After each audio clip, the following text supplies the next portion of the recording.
How to clear app cache on iPhone. So the first thing we can do is go to your app store, and you want to click on your profile at the top right hand corner. And once that loads, it looks like it's going to take okay, I'm like really getting fucking irritated here.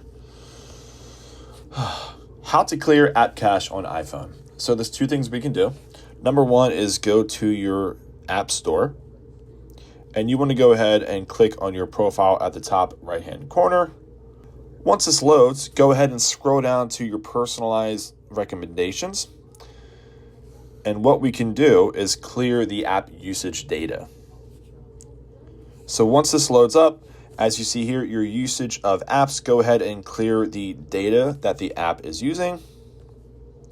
And that will take care of that. But this doesn't actually clear the cache itself or the temporary files.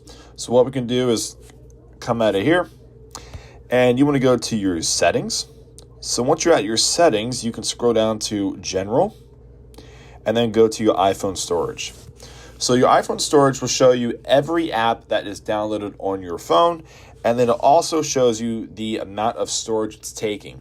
So a lot of times, apps use different amounts of storage, so they're bigger or smaller files. So what we can do is, for instance, let's go into Instagram, and you want to offload the app.